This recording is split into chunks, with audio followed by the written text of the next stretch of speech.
Hello everyone, welcome back to my YouTube channel. कैसे हैं आप सभी लोग? उम्मीद है आप सभी लोग अच्छे होंगे। बहुत सारे लोगों का कमेंट रहते हैं कि नंबर ऑफ वैकेंसीज बहुत कम आती हैं, कैसे तैयारी करें, क्या करें, कैसे सिलेक्शन हो, क्योंकि उन लोगों का सपना है गवर्नमेंट जॉब लेने का। बट आज के टाइम में, कंपटीशन के टाइम पे उन लोगों का ये सपना सफल नहीं हो पाता। तो बहुत सारे लोग कमेंट करते हैं कि फील्ड बेकार है या इस फील्ड में स्कोप नहीं है, पैसा नहीं है, लाइन चेंज करनी है। बहुत सारी डाउट्स इस तरह का रहते हैं। प्लस आपकी कौन सी अपकमिंग वैकेंसीज हैं, आपको कहाँ ज़्यादा फोकस करना चाहिए, कहाँ से आपको तैयारी करनी चाहिए, सारी चीज़ें आज की वीडियो में देखने वाले हैं। तो सबसे पहले तो ये कि जो हमारे लैब टेक्नीशियन फील्ड के स्टूडेंट्स हैं या फिर अदर जो भी आपके कोर्सेज हैं like radiographers, OT technician, dialysis technician या फिर डेंटल वाले जितने भी स्टूडेंट्स हैं पैरामेडिकल फील्ड के, सबके लिए एक कॉमन ही मैं आज की वीडियो में बताने वाली हूँ। ये वीडियो सभी के लिए हेल्प करेगी। तो ऐसा नहीं है कि आपके पास वैकेंसीज बहुत कम है, वैकेंसीज कम नहीं है, वैकेंसीज कंटिन्यूसली निकलती रहती हैं। बस आपको अपडेट रहना है कि कब आ रही हैं और कब आपको किस तरह से पढ़ाई करनी है। ठीक है, पहली चीज ये कि आपको स्टडी जो आप करते हैं वो आप जब आपका एग्जाम आ जाता है, जब एग्जाम में बहुत कम टाइम बचता है, उस टाइम आप लोग पढ़ना स्टार्ट करते हैं। तो ये बहुत गलत है।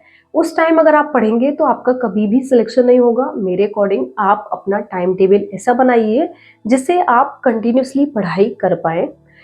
अगर आपके पास कम टाइम है तो आप 2 साल का टारगेट रख सकते हैं।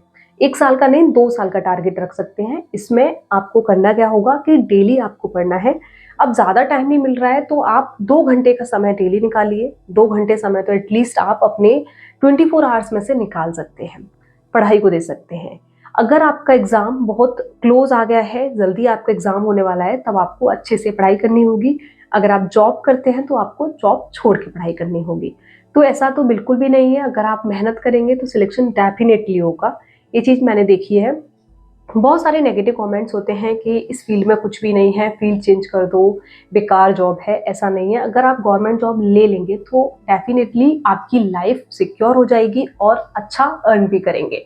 ठीक है, तो ये चीज़ क्लियर हुई कि अगर आप पढ़ेंगे तो सिलेक्शन होगा। इस चीज़ को दिमाग से निकाल दो कि सिलेक्शन नहीं होगा। ठीक है, अब कंपटीशन की बात करें तो कंपटीशन बहुत ज़्यादा नहीं रहता इस फील्ड में। उसका रीज़न ये है कि नंबर ऑफ वैकेंसीज भी कम आती हैं और स्टूडेंट्स भी कम होते हैं। ठीक है, तो दोनों चीज़ें सेम रेशियो में है। अगर आप सोचें कि इसकी वैकेंसीज बल्क में आ जाए, जैसे कि अभी रिसेंटली यूपी पुलिस की वैकेंसीज आई थी, 60,000 प्लस वैकेंसीज थी, तो ऐसा तो पॉसिबल नहीं है। हमारे फील्ड में इतनी वैकेंसीज नहीं आएंगी। उसी के अकॉर्डिंग स्टूडेंट्स भी होते हैं। जैसे कि मैं एम सीआरई 2024 की बात करूँ तो उस टाइम 12,000 प्लस फॉर्म्स फिल हुए थे और 600 प्लस वैकेंसीज थी। तो वैकेंसीज के अकॉर्डिंग ही था। जिन लोगों ने मेहनत की उनका सिलेक्शन हुआ और वो लोग गवर्नमेंट जॉब ले पाए। तो आप इस चीज को दिमाग से निकाल दो कि अगर आप पढ़ोगे तो आपका सिलेक्शन जरूर होगा। दूसरा ये रहता है कि कहाँ से पढ़ें, बुक्स कहाँ से लें, कैसे नोट्स बनाएं, कैसे क्वेश्चन प्रैक्टिस करें, ये सारी चीज़ें रहती हैं। ठीक है, तो सबसे पहले तो ये कि आप किसी भी कोर्स से हैं, सपोज आप लैब टेक्नीशियन फील्ड से हैं या फिर आप रेडियोग्राफर हैं या फिर आप ओटी टेक्नीशियन हैं, कोई भी हैं, सबसे पहले बेसिक आपको क्या करना होता है कि आपको अपना सब्जेक्ट जितना भी है, आपको अपना जितना भी सिलेबस है उसको कंप्लीट करना होता है। ड्यूरिंग स्टडी आपने जो पढ़ा था वहाँ पे, जब आप कॉलेज में थे, जब आप अपना कोर्स कंप्लीट कर रहे थे, तो जितना आपने पढ़ा था उस टाइम इतना अच्छे से कोई भी नहीं पढ़ता। तो इसलिए सबसे पहले बैठ के अपना बेसिक तैयार करो।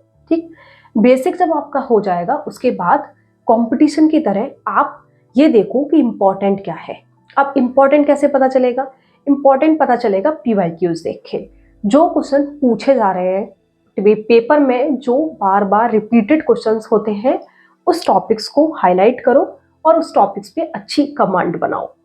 अच्छी कमांड बनाने के बाद आपको क्या करना है, आपको टॉपिक वाइज एमसीक्यूज प्रैक्टिस करनी है। ठीक है, सपोज आपका लैब फील्ड में आप हेमेटोलॉजी पढ़ रहे हैं तो हेमेटो के आपको सिर्फ हेमेटोलॉजी का टॉपिक वाइज एमसीक्यूज लगाने हैं। लाइक आप ईएसआर पढ़ रहे हैं तो आप ईएसआर के मिनिमम आप 20-30 क्वेश्चन लगा लीजिए एक टॉपिक के।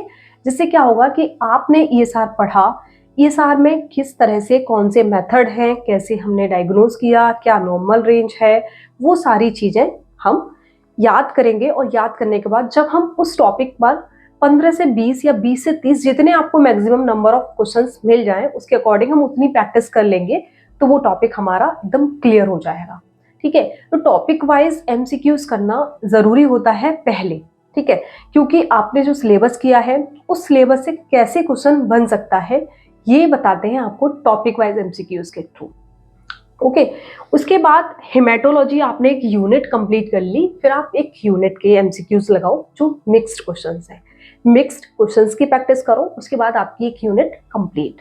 जैसे ही आपकी एक यूनिट हो जाएगी उसके बाद आपको आगे की यूनिट्स करनी है। साथ में एक चीज मिस नहीं करनी, सारे जितने भी एग्जाम्स होते हैं सब में आपकी नॉन टेक्निकल पार्ट आता है, तो नॉन टेक्निकल पार्ट आपको जरूर करना है। नॉन टेक्निकल पार्ट एक मार्क्स गेनिंग पार्ट होता है। उसका रीजन ये है कि जो आपके टेक्निकल पार्ट होते हैं वो सारे स्टूडेंट्स पढ़ते हैं और non technical majority of students skip कर देते हैं।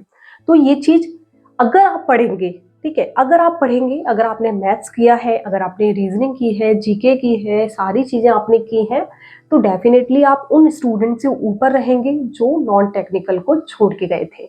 अगर आपने 20 में से 10 या 5 नंबर भी ले आए तब भी आपका एक उसमें ऐड हो जाएगा और आपका टोटल मार्क्स आपके बढ़ जाएंगे कंपैरेटिवली उन स्टूडेंट्स के। ठीक है, इसलिए आपको क्या करना है कि अपना नॉन टेक्निकल साथ के साथ करना है। नॉन टेक्निकल बहुत ज़्यादा टफ नहीं है, जैसा कि आप लोगों ने बना रखा है उतना टफ नहीं है। रीजनिंग बहुत इजी होती है, एक बार रीजनिंग आप पढ़ के देखिए। मैथ्स भी आपको बेसिक्स पढ़ना है, 10th तक मैथ्स सबने पढ़ा होता है तो 10th लेवल का ही आता है, बस थोड़ा आपको प्रैक्टिस करनी है कि आपको उसकी शॉर्ट ट्रिक देखनी है कि आपको कैसे फाइंड आउट करना है। तो मैथ्स भी बहुत आसान है और जीके पढ़ने की मैं कभी बोलती नहीं, क्योंकि मैंने पहले भी वीडियोस में बता रखा है कि जीके तो भाई मत पढ़ो। जीके में क्या होता है कि कब कहाँ से क्वेश्चन आ जाए नहीं पता।